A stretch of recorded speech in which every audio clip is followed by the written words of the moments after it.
we hear the news of Julius Randle sticking with the Minnesota Timberwolves. Your first reaction to him being a part of this core now with Anthony Edwards and of course now Naz Reid too? Yeah, I think this was probably not in the Timberwolves' long-term best interest, but they're kind of stuck between a rock and a hard place here, Mike. On the one hand, they went to back-to-back Western Conference Finals, as you mentioned, right? So if you're one of those teams, it's very rare to do that. You think to yourself, hey, even in a loaded Western Conference, we're competitors. We were right there. We could have potentially unseated Oklahoma City. Maybe it could have been us that went to the NBA Finals. So why don't we just keep the core together? But, with Julius Randle, locking him into 3 years for $100 million with a player option on the back end, that makes that contract tougher to unload if down the road you decide, hey, we want to move on from him. I wasn't a huge Julius Randle guy to begin with. Starting last year, I thought that the Knicks got the better end of that trade. Initially, when the team got off to a slow start, I thought maybe they should unplug Julius Randle from the starting lineup, move him to the bench. In fairness, he was much better after the All-Star break. He really changed how he played. It was less of the ball goes in, he dribbles the air out of the ball, and he wasn't much of a passer or a facilitator. That changes as the season went along. However, I'm just not sure that there's a huge Julius Randle market here. And now you're probably just under the second apron, but still in an apron situation, first apron situation that's going to make team building pretty difficult. And they were always coming into this year, or this offseason rather, deciding between, it was a sort of a pick-two situation between Naz Reid, Julius Randle, and Nickeil Alexander-Walker. Well, Naz Reid got his extension. Now Julius Randle gets his, so it's probably bye-bye Nickeil Alexander-Walker. It's going to make things tough for the Wolves going forward. You mentioned being stuck between a rock and a hard place because they did make it back to the Western Conference Finals. So when you look at the Thunder, if they are the team that's going to be the perennial power there in the West, just how close are they really with this move? Yeah, I mean, they're in a group, it's a grab bag situation where if you threw in, I don't know, 6 to 8 other teams in the Western Conference, you picked one out, Mike, and you told me that's the team that's going to challenge Oklahoma City next year, I'd say, sure, that makes sense. I mean, you got the Lakers and the Warriors and the Nuggets and obviously the Wolves, because the Wolves are have made back-to-back Western Conference Finals, but you've got ascendant teams too that you've got to factor in, like the Spurs, the Clippers last year, I think, were better than the sum of their parts, and we'll see what happens with James Harden as this day continues. But yeah, they're in the mix, but I wouldn't have them as the principal contender to challenge Oklahoma City next year. Don't forget that they got off to a pretty slow start. They played much better after the All-Star break, for sure, after the new year.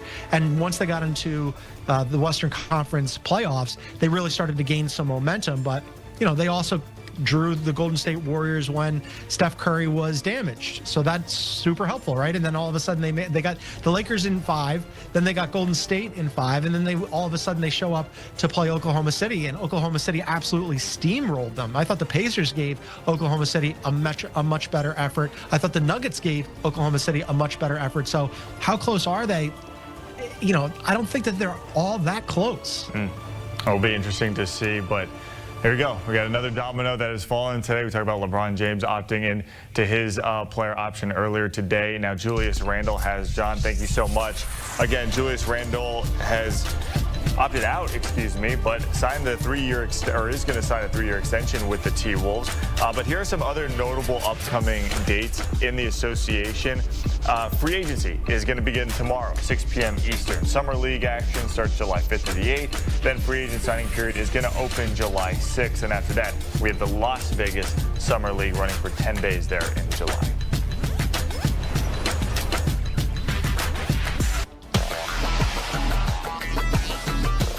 In LA and 23rd in the NBA, which would surpass Vince Carter for most all time. NBA host and analyst for CBS Sports, John Gonzalez, joining us now. Talk about a good day to be LeBron. These are the types of problems and decisions I want to be making in my life, but we'll leave that alone right now. John, what does this decision mean for not only LeBron, but for the near future for the Lakers? Yeah, it makes a lot of sense. I think we're always barreling towards this conclusion here, Mike, because as you mentioned, LeBron's going to be 41 in December. He has that $52.6 million player option. It allows him to retain his no trade clause. The other option was he could opt out and then they could sign him maybe to another 1-and-1. But from the Lakers' perspective, that made less sense. I mean, I'm sure LeBron probably wanted that. But from the Lakers' perspective, if you wait, LeBron's money comes off the books next offseason, and all of a sudden that's a nice chunk of change that you could allocate to more and younger resources as you try to build around Luka long term, because Luka's also extension eligible. And then if you also wait, then you open up that 2033 first round draft pick that you could package along with your 2031. Now, they could still trade the 2031 before then, but as you're looking at this whole thing, taking a step back, seeing the 30,000-foot view, it just makes a lot of sense for the team to go, okay, we were the 3rd seed last year in the Western Conference. If we just keep our powder dry a little bit here, we bring LeBron back, obviously he opts in, but we don't do much else aside from like on the margins, and we wait to make 2026 our big offseason. Well, now you can make wholesale changes and really potentially rebuild this thing on the fly around Luka as LeBron ages out. Now, you mentioned the 30,000-foot view.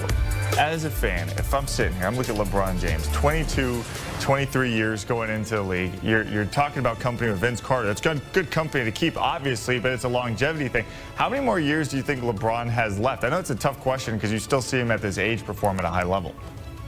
Yeah, I mean, like, think about last year. He won a gold medal in the summer where, Steph Curry had the most memorable shot of that tournament. But if we're talking about who was the best player on that team in its entirety, it was probably LeBron. And then he goes into the Lakers season where the Lakers got off to kind of like a little bit of a rocky start. And then all of a sudden, Anthony Davis went down and the Lakers got better just with LeBron James out there. And then they traded for Luka and then end up as the 3rd seed. So how many more games or how many more seasons does he have left in him? I think more than just one, actually. I mean, I know he's going to be 41 in December, and as you mentioned, he's going to break a tie with Vince Carter for the most seasons ever. He's also 50 games away from playing in the most games ever. That record is held by Robert Parrish, the former Celtics great. LeBron's going to take that over too. It wouldn't surprise me at all if LeBron plays another year after this. Now, whether or not it's with the Lakers, that's to be determined. I suspect if he stays with the Lakers, he's going to have to take a pretty significant pay cut. But the guy's done everything you could possibly ask, and to be 41 in December and to be playing at this level is just so remarkable. He's done so many things in his career that defy belief, so it would not surprise me at all if he had another year beyond this. He's made more than $500 million in his career already on the court, but I imagine he wouldn't mind another ring. Are the Lakers going to be enough to compete with OKC now in the West with this move? Yeah, I mean, potentially. They were the 3 seed last year. Oklahoma City, no doubt about it, is the heavy favorite in the Western Conference. But if you look up and down the Western Conference standings, there are, at a minimum, possibly more, 13 teams that have designs on just making the playoffs. And then of those, how many could potentially be contenders? Well, okay, we saw Oklahoma City win in 7 games in the finals. But, hey, they had to go to 7 games against the Denver Nuggets. Now, that has a lot to do with Nikola Jokic being the best player in the world. Apologies to SGA as the MVP. But he took them to the brink. So Oklahoma City is not completely unbeatable. The Pacers took them to 7 games. The Pacers had an incredible season, and who knows what happens if Tyrese Halliburton doesn't go down. So to answer your question in a long way, yes, the Lakers could potentially be contenders in the Western Conference. Again, LeBron is playing at a really high level. You get a full season of him and Luka. Now, they have a lot of moves to make still. Dorian Finney-Smith, he could potentially opt out. There's been some rumblings about whether or not he was going to stick around. Kind of